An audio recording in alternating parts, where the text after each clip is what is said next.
Guys, it's Satch. The Sims packs are on sale and you want to know which one to get. The base game itself, obviously you've got to buy it because you need it to get any of the other packs. That's just self-explanatory. The base game is actually alright, by the way. If you haven't got The Sims but you want to buy it, you don't need any expansion packs. The base game has come a very, very, very long way over the last few years and it's actually really fun without any packs installed. Get to Work is one of my favourite packs. I'm putting it in Lovely and that's because it is a lovely pack. It comes with 3 careers which are known as active careers. And you also have the ability to become self-employed or run your own retail business, which is really fun. I think this pack brings a lot to gameplay. The fashion options and the build buy options are very, very terrible, I'm not gonna lie, but this pack is really great fun for gameplay and I do think it is worth its money. Get Together is actually my favourite expansion pack for the whole game, but I'm gonna put it in alright just because I know not everybody likes it. It basically comes with the ability to form groups and go to nightclubs and go to coffee shops.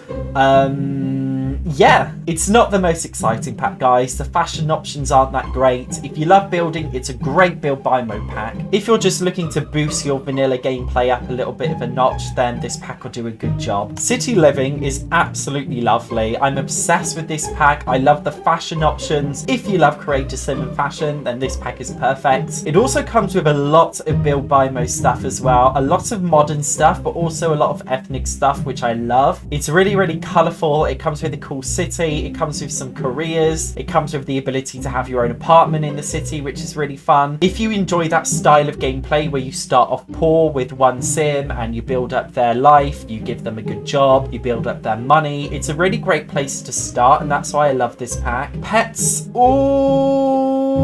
I'm going to put this in I'd rather choke on your mum's beard hair. I know the Pets pack is literally the most popular pack in any Sims game that's ever existed ever since Sims 1, 2, 3 and 4. But the Pets pack in The Sims 4 really does fall short. Fundamentally, it's just not very good. I don't know if they have budget constraints or time constraints or if it was just poorly managed or what. The actual Pets creator sim is amazing. You can basically create any animal you want. The problem is you can only have a cat or a dog, so there's no other pets. In previous Sims Pets packs, we had the ability to have so many different kinds of pets, but in The Sims 4 you only have cats and dogs. In addition to that, we also have My First Pet stuff, which I'm going to go on to later, which is also... Now, I'm going to go on to it now. Hang on, I'm just going to pop it in there with I'd rather choking your mum's beard hair. My First Pet stuff is basically content that was allegedly withheld from cats and dogs, which they upsold as a stuff pack to make more money. Allegedly. They're both absolute cash grabs. I hate the packs. Both packs are really glitchy. They're lazy. For example, you can't even get a child sim to walk a dog because the Sims team didn't bother to put in the animation for it. They put so much effort into the creator pet mode that the actual pet gameplay is boring and I hate it. The build buy mode is boring, the fashion is boring, the whole pack is boring, I hate it all. It's lazy, it's stupid, and I don't like it. Which I know is very harsh of me to say, and I'm not blaming the developers because I know it's probably not your fault, it's probably just EA's fault, the CEOs or whatever. I don't understand how businesses work, but it's just not a great pack and I don't think it's worth the money, even if you do like pets. Seasons is going to go and buy it if necessary. I absolutely hate the fact that I've done that because Seasons should be base game. It literally should be base game. The only reason why it's paid DLC is because when The Sims 2 was being made, they struggled to program weather into the base game, so it took them years after, which they just upsold as DLC. So now the Sims team have followed that same tradition in The Sims 3 and 4, which is why it's now still being upsold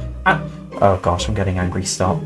Get Famous is going in only if you're rich. Let's be honest, the Sims packs are very expensive and it is a lot of money to buy all of them. It comes with an active career, the acting career. It just comes with a general fame system where your Sims could be famous and there's paparazzi and signing autographs, etc. But other than that, it doesn't really come with anything that special. The build buy mode is quite fun. The creator sim fashion stuff is really terrible. It's not the best pack, but it's fun for gameplay. The problem I have with it is it doesn't really come with enough. Yes, you can get famous by being an actor, but what about being a famous social media influencer? What about being a famous singer? What about being a famous TikToker? I feel like they could have gone further with it, but they didn't really go that far with it, which is why I say it's not really worth the money. But if you're rich, then why not buy it? Island Paradise, I'd rather choke on your mum's beard hair. I don't even own this pack because I don't want to buy it because it's dumb and a waste of money. I have played the demo of it before and it's alright. Like, it's fun, but it's just a gimmick. You get to live on a fun, hot island if you enjoy building over the sea, like on a beach, that'll be fine. It's more of just a general cultural update, bringing in tropical countries and their culture into the game. The active career isn't really that great. The mermaids are really glitchy. It's just nothing special. Discover University is it depends, because it really does depend on your gameplay style. This pack comes with the great world, it comes with great build buy, and it also comes with some really cool fashion as well. The gameplay is alright. I will say the gameplay is very rushed and difficult. Going to university in The Sims 4 is really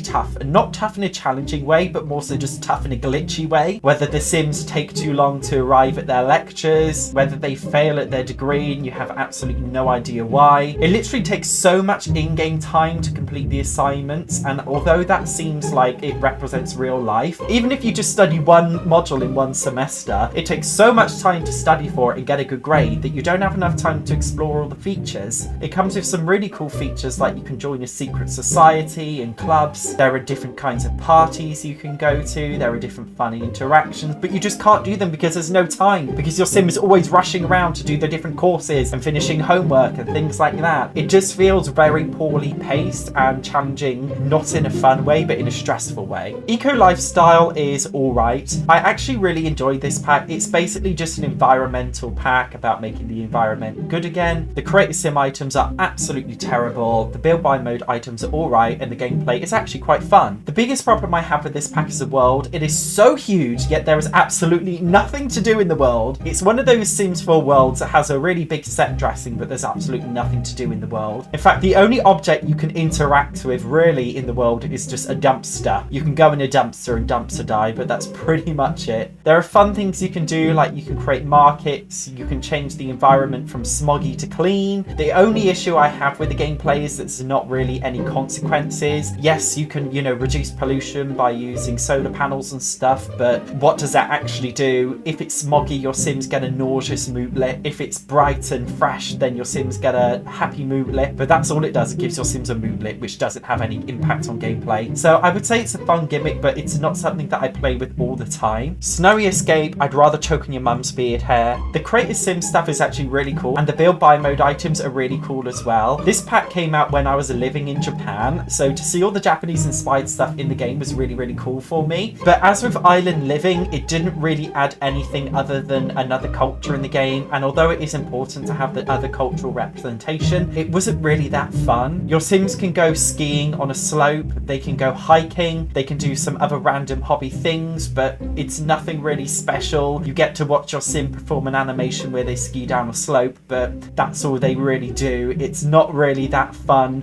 There's nothing quirky about it or interesting about it. If you're really interested in Japanese culture, then maybe it'll be fun for you, but I don't really think it's worth any money at all. Next one is the holiday pack. This isn't buy it necessary because it's free. It is literally free. You can download it for free. Why not have it? That's all I've got to say. Outdoor Retreat is going on only if you're rich. It's actually quite fun. You can basically just go on a vacation world where you can go camping. It's a fun little bit of gameplay that you might want to do once in your Sims life, especially if you enjoy legacy gameplay. It's not something that I go back to again and again and again and again. It's something that I probably do once or twice a year before getting bored of it. Again, they could have gone further with it. They could have put werewolves in it. They could have made it even more fun. It was actually the first bit of DLC ever released for The Sims 4, so there wasn't really anything in there. It was a bit of a trial of an error pack, so unless it got refreshed in the future, I probably wouldn't go near it. Spa Day, again, only if you're rich. This pack got refreshed in the year 2021, which basically means it was updated with a load of new stuff. It basically comes with spa things. You can get a massage, you can get your nails done, you can have a sauna, you can do yoga. Yeah, that's pretty much it. It comes with a lot of really cool modern build buy stuff if you like building. The Creator Sim items are not very good. It basically just comes with a lot of fitness wear and swimwear. The gameplay itself is not really that exciting. Like with Outdoor Retreat, it's something you might play once or twice a year and then never touch it again. Even with the refresh, it's still not really that in-depth, and I wouldn't even pay half price for the pack. But it is alright, so if you're rich, buy it. If you're not, don't bother. Die Now, I'd rather choke in your mum's beard hair. This is one of my favourite pack ideas Vampires, which has existed since The Sims 2, which has the ability to run your own restaurant or cafe. On paper, it's really, really fun. You can go to a restaurant, you can go on dates, you can run the restaurant, but the actual gameplay itself is terrible. It's so glitchy. This is the most glitchy pack that's ever existed for The Sims 4, period. Sims get off their table whilst they're eating. They don't go on dates properly. They don't sit down properly. Servers don't bring the food when they're supposed to bring the food. The Sims team have tried to fix this pack a million times, but they failed every single time. And that's because it's fundamentally broken from the core. It does come with a lot of cool build buy mode stuff if you want to create a restaurant, and it comes with a lot of create a sim stuff like restaurant staff uniforms, but I wouldn't really say it's that big of a pack. It's not that in-depth. For example, you can hire external employees, but you can't hire your family members to work in the restaurant. You can't really work in the restaurant properly yourself other than talk to customers. It's very, very limited, and I feel like they just could have gone so much further, but they didn't. Vampires is a lovely pack. Of course, not everybody likes occult gameplay, and it is a very niche and specific pack, but if you are into supernatural stuff, especially vampires, this pack is so good. The build buy mode is really, really cool. It comes with Victorian-esque old British style stuff. It comes with a world. Now, the world only has 5 lots, but it's actually a really cool world. Although it's a very small world, you don't really need that many lots in it anyway. The world is really dark and eerie and suits the vampire aesthetic, and the gameplay is so fun. The vampires are literally so in-depth, it's insane. They have a skill tree system where you can basically build up those skills and gain new vampire superpowers. You can either be a bad vampire, suck on the blood of other Sims, or you can be a good vampire and eat plasma fruit instead. It's really, really well thought out. I absolutely love this pack. It also integrates really, really well with other packs, like if you have vintage Glamour, you can get the butler and basically use the butler as a source of blood. You can use Get Together to make vampire clubs. There is so much you can do with this pack, especially integrate it with others. And if you like occult gameplay, I honestly love this pack and you should definitely buy it. Parenthood, I'd rather choke in your mum's beard hair. Oh my god, what? He put Parenthood in the lowest one. What? I know a lot of Simmers like this, and I think it's because a lot of Simmers like family gameplay and legacy gameplay, so this pack is really attractive. It basically comes with some more interactions that parents can do with children. This includes helping them do homework, DIY projects. Kids can write in a journal, they have activity boards, and your parents can discipline their children. It seems like one of those things that should have been base game, but it wasn't base game. It basically is an overhaul between the parent and child relationship and just adds some more depth. The problem is it doesn't really have any consequences. It allows your children to develop characteristics like empathy, or being pathological, or being crazy, or being manifold, or being the opposite, like clumsy and dirty. You can basically just change their characteristics by lecturing them as growing up, but the problem is it has no consequences. No matter what characteristics your children grow up to develop, it will have no difference to them as an adult. You won't notice any different in gameplay when they're an adult. It has no consequences.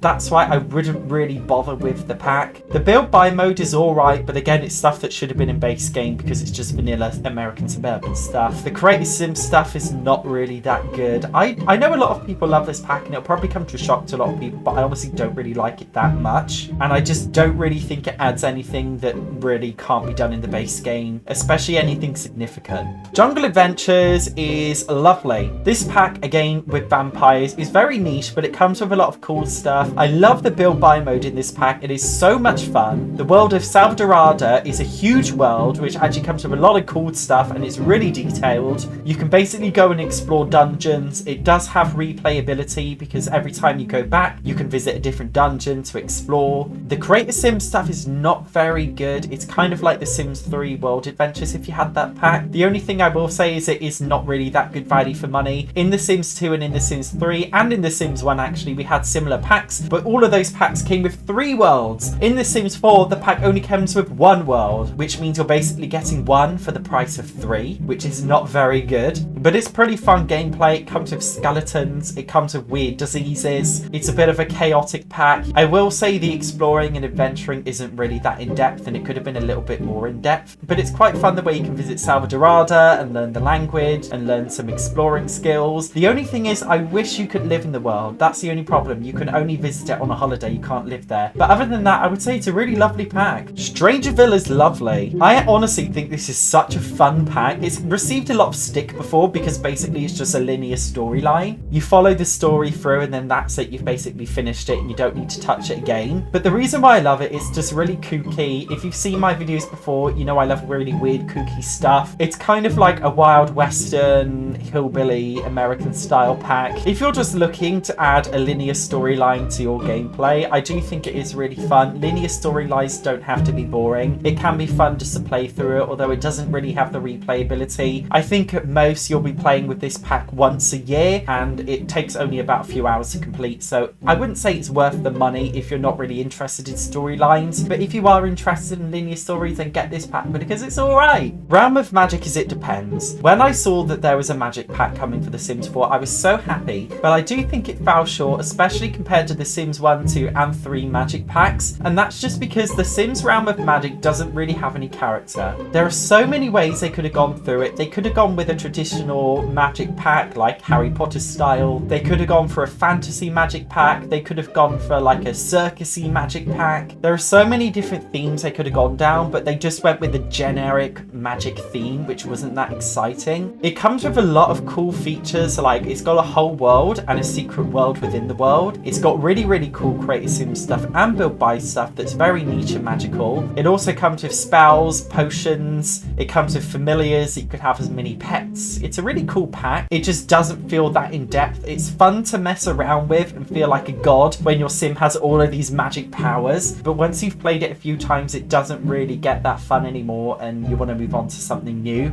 But if you like magic, then go on, get it, because you will enjoy it. Journey to Patio. I'd rather choke on your mum's chest hair or beard hair, whatever I put. This pack is basically an advertisement for the Star Wars area of Disneyland in Florida or somewhere in America, I forgot. It comes with some cool fashion and cool build buy mode stuff, but that stuff only really looks good in the Star Wars world. Outside of the Star Wars world, there's not really anywhere it fits. And the problem is you can't actually build in the Star Wars world and you can't live in there. So there's no point in even having build buy mode stuff or having fashion stuff because you really use it. And the gameplay as well is stuck inside only that little world. And the gameplay is a little bit glitchy. It's a little bit dumb. I don't really like it. It's trash. Country living stuff. This is lovely. A lot of people say this is probably the best expansion pack that's ever been released for The Sims 4, and that's because it's been requested for so long. It basically brings in a country style kind of life. It's very British. There's a lot of cottages. You can grow your own vegetables and you can go to vegetable festivals and see who has the biggest aubergine. You can do tasks for other people who live in the village. It's kind of like a Stardew Valley kind of pack, but again, I wouldn't say it's in depth as it could be. They could have gone further with it. They could have put fairies in there, which I know a lot of people were expecting and disappointed because there weren't fairies. They could have introduced an even better farming mechanic. It's basically, if you want to live out your dream fantasy of living on a cottage on a farm, growing a few carrots and milking a few cows, then yeah, it's a great pack, but I wouldn't really say it's the best pack in the world. It's one of those niche packs that some people will like and some people won't. The kits, there's been more than 3 kits, but I haven't bothered updating them. Guys, I'm putting down my rather choking your mum's beard hair. Kits are not worth it. They're overpriced little chunks of DLC. They don't really add that much to the game. They add nothing meaningful. They won't change your life. Just don't bother buying them. Luxury party stuff is going on only if you're rich. It basically comes with a few modern party items. It's a tiny stuff pack. I think it's the first stuff pack that was ever released and they were just testing the waters. So they only put a few items in there and it's just not worth the money. If you're rich, then get it because it comes with a few modern things, but it's just not worth it, guys. Perfect patio stuff. I'd rather choke on your mum's beard hair. It comes with a hot tub, which you don't really need because we've already got a hot tub base game. It comes with a few patio things, but they're not really necessary. You'll never use them. You'll never need them. Don't bother. Cool kitchen stuff, only if you're rich. If you love build buy, then it comes with the modern kitchen. It comes with an ice cream maker, which is a boring gameplay mechanic, but other than that, there's nothing really in the pack. If you're rich and you like build buy, then get this pack. Otherwise, don't bother. Spooky stuff, it depends. The problem with this pack is it's basically cancelled out by the Seasons pack. Spooky stuff gives you the ability to have a Halloween party, but you can also do that with Seasons. Seasons also comes with Halloweeny stuff. I'm not really sure why they even bothered releasing this pack because it's so random. It's not like they've released any other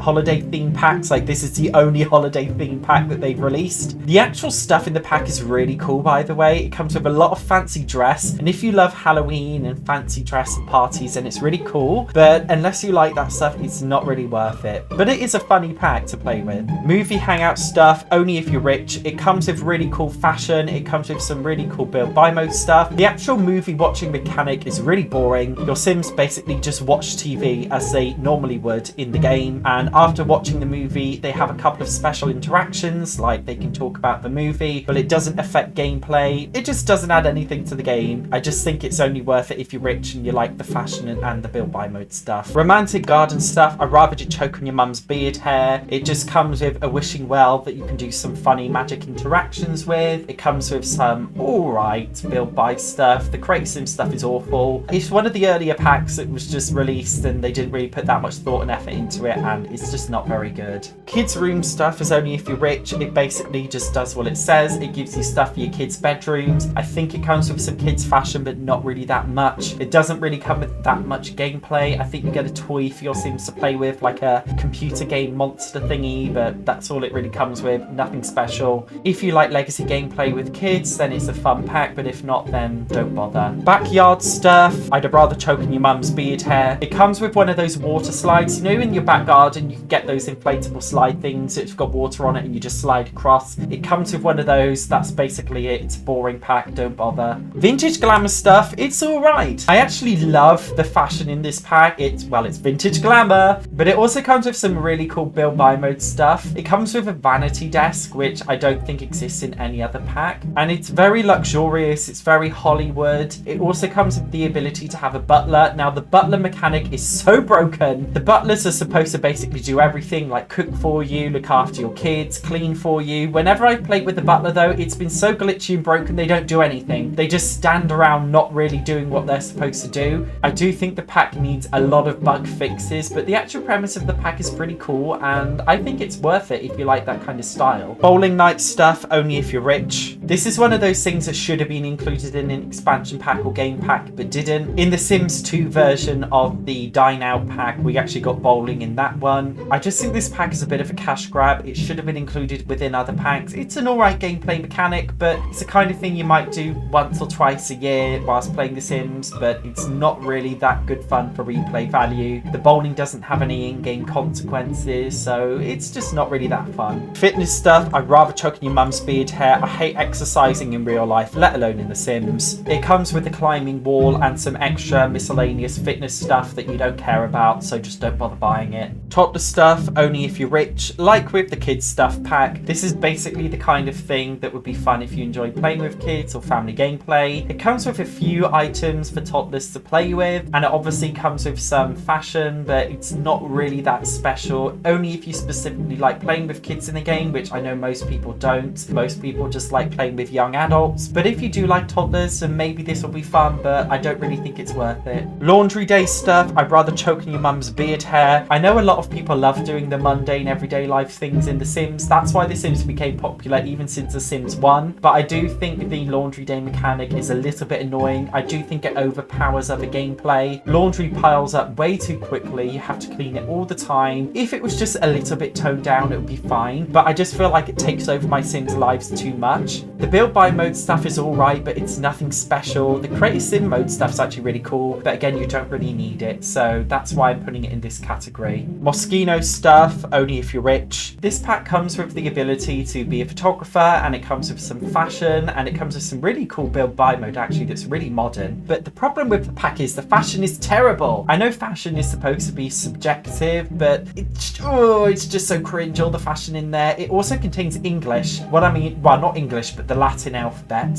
which breaks the immersion. It should have been in Simlish. There wasn't that much thought and effort coming to the pack, in my opinion. They could have given us a lot more fashion with it as well, because seeming that it's a pack about clothes, there are barely any clothes in this pack. Tiny Living, I'd rather choke on your mum's beard hair. I absolutely love the Tiny Living pack, which is why this is such a funny choice for me. This is the pack I love the most, and it's because I really love building in the game, and I love restrictions and challenges, and Tiny Living basically gives you the challenge of being able to make a tiny home. The problem is that you can already make a tiny home without the existence of this pack. The only real thing this pack adds is it gives you the ability to have certain buffs. Like if you live in a tiny home, then you can build skills faster, or your plants grow a bit faster, but but it doesn't really have any gameplay related to tiny living. The furniture is alright, it fits a theme, but the problem is it's not tiny living furniture. Like, it comes with a sofa bed, which is a sofa that can turn into a bed, but it doesn't really work inside a tiny home. None of the furniture is designed for tiny homes. If you want a tiny home, there's currently no furniture in the game that can give you that ability, even though this is a tiny home pack, so it's just a dumb idea. Well, the pack itself isn't a dumb idea, it's a great idea, but it was just a dumb execution in my opinion. Nifty Knitting, only if you're rich. You can basically knit, that's all the pack comes with, knitting. It also comes with heavy metal, which is a station on the radio.